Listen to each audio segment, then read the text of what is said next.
And now we'd like to talk to Dr. Nina Gloriani, head of the Science and Technology Department's Vaccine Expert Panel, about concerns over vaccine efficacy and supply. Good morning, Dr. Gloriani. Thanks for taking our call. Good morning, Ria, and to everyone.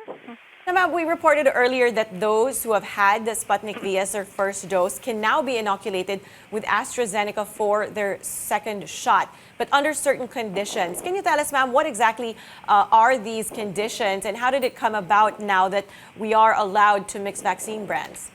Well, actually, they are the same vaccine platform, the adenovirus vector-based vaccines. Now, we said that only after we have exhausted, all the yung supplies na for second dose, if they come in, they will be the priority to give a second dose. Now, if there will be still some people who need to receive the second dose, they will may be given the AstraZeneca. So they have basically the same safety profile, immunogenicity, and efficacy profiles. So then you're saying it will only be given if the Sputnik second dose is not available, or if I receive Sputnik for my first shot, can I request AstraZeneca for the second? Well, actually, the recommendation right now is to give it first, the second component, before considering AstraZeneca. We want as much as possible to give the same platform, the same brand. I see. Now, doctor, some people are asking, what if it's the other way around? Kung baliktad, if they got AstraZeneca for the first shot, is it possible for them to get Sputnik V for the second? No, not yet. Not okay. Yet. So it's in that order, Sputnik and then AstraZeneca, if there is no Sputnik available. We will have specific recommendations for each of these vaccines later.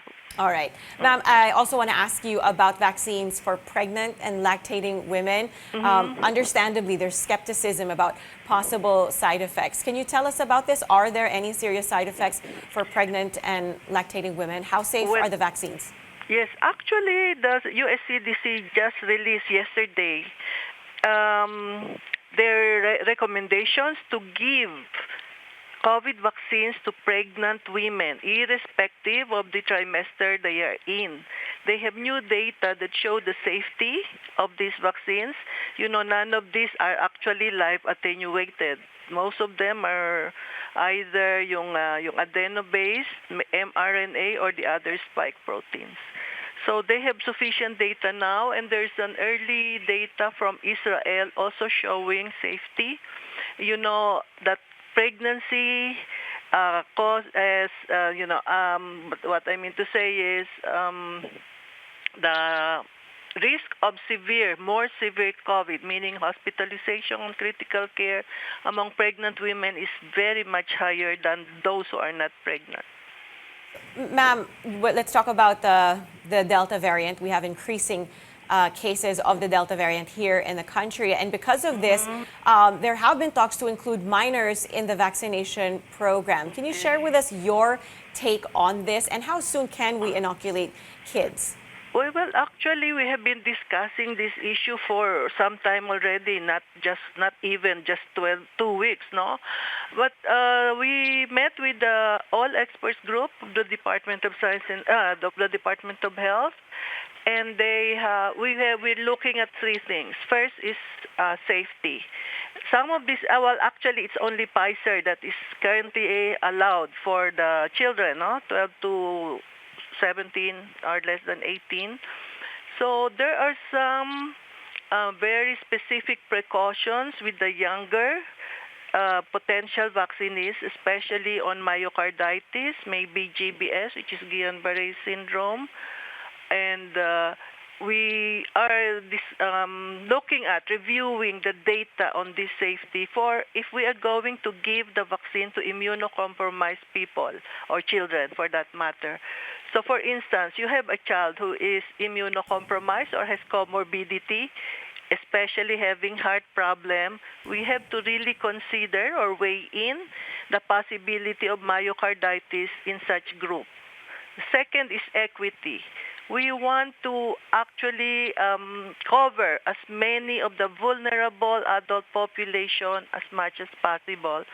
before we give to children who actually, although people are saying there are more cases now, no, but they still continue to be more milder or less severe. Although we do get some severe cases.